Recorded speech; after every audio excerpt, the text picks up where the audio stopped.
Welcome back to my channel, Famous and Fabulous. Do you ever break up while you're sitting off there? No, we're really bad at that, and we mess up sound checks. He doesn't yell. He doesn't run after famous people. Joel Coen just watches and waits. And when the right actor steps in front of the camera, something clicks. It's never loud, but it's final. Thank you, Scott Rudin, for bringing us this book and letting us make the movie. For more than 40 years, Joel Coen has built a world where weird things feel normal, and normal things become really weird. He's a director who likes things perfect, with good timing and staying calm. But behind the story of the Coen's serious movies, there's a quiet thing he really cares about. Finding the actor who gets their style, the one who understands the quiet parts. The ones who can make a joke work with just a look. The faces he uses again and again, because they speak his language without needing him to explain. Joel doesn't build around loud noises. He builds around quiet moments. He doesn't want big drama. He wants someone who feels real. Fargo, No Country for Old Men. Inside Llewyn Davis, The Big Lebowski. Every movie is like a perfect clock, but right in the middle, there's a human heartbeat. One actor's performance holding all the craziness together. Coen doesn't just pick actors. He finds the right keys. Look at your heart. I'm begging you, don't shoot my stupid butt. Music. And when someone fits the lock, the whole thing works perfectly. It's like magic. Too special to fake, too weird to forget, but he gets really mad, which we found to, it's how the character is written, and we found it to be really funny. He's worked with dozens, but only a few stayed close. The ones who let him be in charge and got something even more amazing back. Here are the 6 actors Joel Coen keeps closest, beyond being famous, beyond the bright lights, and why none else has ever taken their place. Number 1. Frances McDormand. Some actors act, but Frances McDormand just becomes the person. She wasn't just Joel Coen's favorite, she was there before the beginning. Blood Simple, 1984, their first movie, his first main character. And long before any big awards, she'd already become the Coen's feeling guide.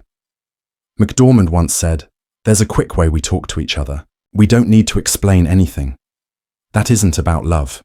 It's about work." Exactly right. She never had to try out for parts. Joel already knew how she thought, how she moved. He didn't pick her because she was his wife. He picked her because she was amazing. Over many years, she's been at the heart of their wildest movies. Fargo, Raising Arizona, Burn After Reading, The Man Who Wasn't There. But it was Fargo that changed both their jobs. Pregnant police chief Marge Gunderson, quirky, calm, really good at her job. She won a big award. He barely gave her directions. On set, Joel once told a worker, "Fran doesn't need to be told where to look. She knows the whole shot." Their trust was understood. She didn't ask for background story. He didn't give extra fluff. Together, they made characters that walked between real and silly, messed up, but never fake. Music, Hi There. In The Man Who Wasn't There, she said long speeches with just a look. Joel said watching her work was like watching someone knit backwards, pulling apart feelings one string at a time.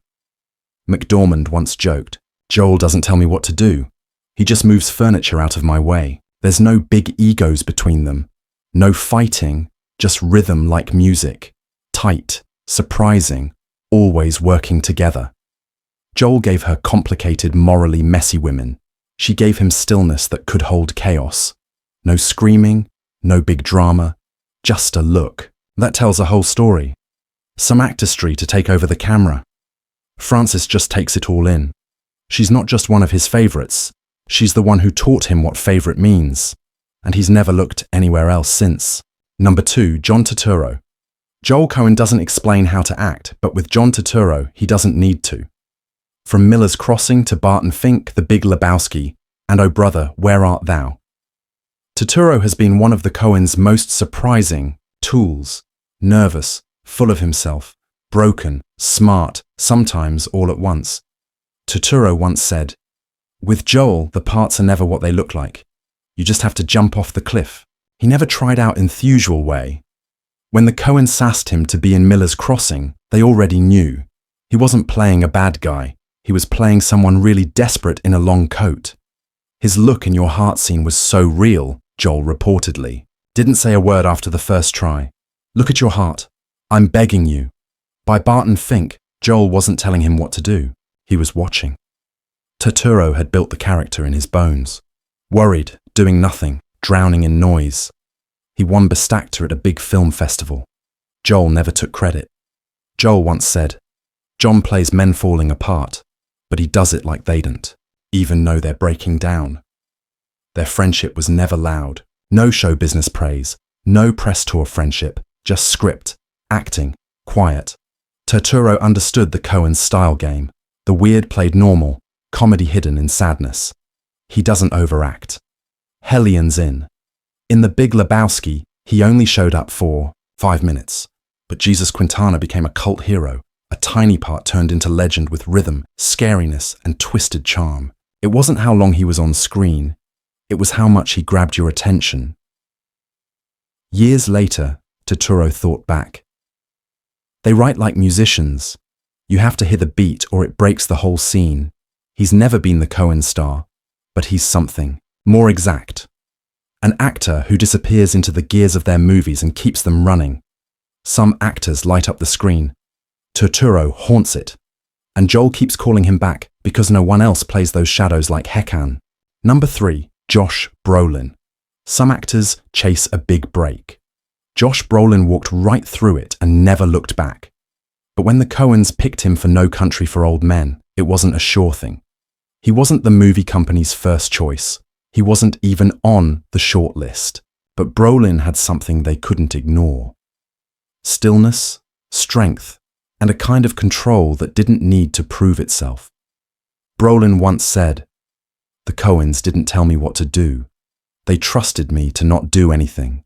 That kind of direction only works when there's real faith." Joel had never worked with Brolin before, but within days he knew this wasn't acting. It was just being there. He played Llewyn Moss like a man trying to stay hidden. Half-hunted animal, half-hunter. No big speeches, no breakdowns, just pure staying alive instinct. The Coens let the silence speak, and Brolin filled it with importance. On set, Joel once said, "Josh listens harder than most actors talk. That's why his quiet moments work." What happened next wasn't just his career coming back. It was a new chapter. After No Country, Brolin became a regular in modern movies. Milk, True Grit. But his friendship with the Coens stayed special. In Hail Caesar, they picked him as a Hollywood problem solver, a man juggling craziness with total control. Again, Brolin played it normal, even when the world around him spun into silliness. That's the trick. In a Coen movie, the actors can't wink at the camera, and Brolin never does. Thinking back on their work together, Brolin once said, "Joel never raises his voice, but when he laughs, you know you're getting it right. He doesn't take over the scene. He holds it steady." And for Joel Coen, that quiet confidence, that ability to carry chaos without leaning into it, is what makes Josh Brolin unforgettable. Not flashy, not loud, just solid. And sometimes that's the rarest thing you can be. Number 4, George Clooney. 2. Most directors, George Clooney is a leading man. To Joel Coen, he's a walking opposite. Their first time working together was Oh Brother, Where Art Thou? A dusty, weird adventure where Clooney played a fast-talking hair product-obsessed runaway. It was silly, it was brilliant, and it was the beginning of something very special. Joel once said, "George plays dumb better than anyone we've ever worked with, but it wasn't mean, it was understanding." Clooney's funny instincts were sharper than anyone expected. His charm, used like a weapon, his timing perfect like surgery. Joel and Ethan knew they could hand him something bizarre, and he'd make it feel real. Well, that right there may be the reason you've had trouble finding a job. You see, in the world of competitive business, you want a great fortune. In Intolerable Cruelty, Clooney played a mean divorce lawyer destroyed by his own ego. In Burn After, Reading, he was a nervous wreck with too much worry and not enough sense. And in Hail Caesar, he became a clueless Hollywood star trapped in a Bible movie. Joel kept giving him parts that chipped away at the Clooney image. And Clooney leaned into the silliness. Clooney once said, "The Coens love putting me in situations where I look like a fool. I don't mind. It's always worth it." What made their work together succeed wasn't just trust. It was being brave. Clooney never tried to play it cool. He let the Coens tear apart his screen image. That's why Joel kept bringing him back. They didn't make him cool. They made him weird, and it worked. Joel said, "There's a very small group of actors who don't need to protect themselves. George is one of them. He didn't need to control the scene. He let go." And that's where the magic happened. George Clooney wasn't just a good fit for Coen characters. He was a perfect opposite. The handsome man with terrible judgment. The confident guy, constantly in over his head, and Joel kept writing for him because sometimes falling flat on your face is the best way to hit the target. Number 5. Oscar Isaac. When Joel Coen picked Oscar Isaac for Inside Llewyn Davis, he wasn't looking for a star. He was looking for a question mark. At the time, Isaac wasn't a household name. He'd done solid work, Drive, Robin Hood, Body of Lies, but nothing that proved he could carry a movie. Joel took the chance anyway. Or maybe it wasn't a chance at all. Coen later said, "Oscar has this ability to play someone lost without asking the audience to save him." In Inside Llewyn Davis, Isaac plays a broke, bitter folk singer walking through 1960s New York with nothing but a guitar and a bad attitude. It's acting that feels both raw and put together, like a musician hitting every wrong note perfectly. Music. He didn't overact the sadness. He didn't chase the laughs. Joel gave him a script that was purposely uneven, moody, jumping around, and Isaac never blinked. He held it together without making it smooth. Isaac said, "The Coens never told me what Llewyn wanted. That was the point. I had to carry the weight without knowing why. The entire movie balance is on that edge. Llewyn doesn't grow. He doesn't break. He just is." And yet, somehow it's unforgettable. Critics praised Isaac's voice, his control, his timing. But what Joel saw was something more. Control. Not the flashy kind, but the kind that lets silence stretch without fear. Years later, Joel thought, back. There's something in Oscar's face that makes you lean forward. He doesn't push, he pulls you in. They haven't made another movie together since. But Coen has said he'd happily write him another 90 minutes of bad luck anytime. Because sometimes one performance is enough. One movie, one shot, and when it lands that exactly, it doesn't need repeating. Oscar Isaac gave Joel Coen exactly what Llewyn Davis was missing. Wait. Number 6. Steve Buscemi. Joel Coen doesn't explain Steve Buscemi. He just keeps writing for him. Their first project together was Miller's Crossing. Buscemi had barely 45 seconds of screen time. But even in that blink, Joel saw something no one else did. Being there, energy, a kind of nervous intensity that didn't need loudness to cut through a scene. He's not the hero. He's not the bad guy. He's the wild card, the one you can't predict. Coen once said, "Steve has a rhythm all his own. He always shows up at the wrong beat, and that's exactly where we want him." From Barton Fink to Fargo, The Big Lebowski, and The Hudsucker Proxy, Buscemi became part of the Coens' feeling toolkit. Not because he stole scenes, but because he always understood when not to. It's the IDS building, the Big Glassone, tallest skyscraper in the Midwest after the Sears in Chicago. Or in Fargo, he played Carl, the big talking criminal who thinks he's running the plan. Joel barely gave him background story, and Buscemi didn't ask. He made the chaos feel human, the awkwardness feel dangerous, all teeth, sweat, and silence. Buscemi once said, "With Joel, I never know if I'm supposed to be funny or scary. Usually both. It wasn't about how long I was on screen, it was about tone." Buscemi could change gears without blinking.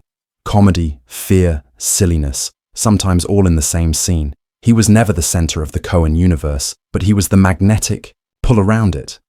Joel later said, Steve's characters don't take over the story. They make it wobble just enough to feel real. He's never been the main character in a Coen movie, but he's been in more of them than almost anyone else. That's not by accident. That's trust. Because some actors bring weight. Steve Buscemi brings friction. He's the loose wire in the machine. And Joel Coen never wants the machine to run too smooth.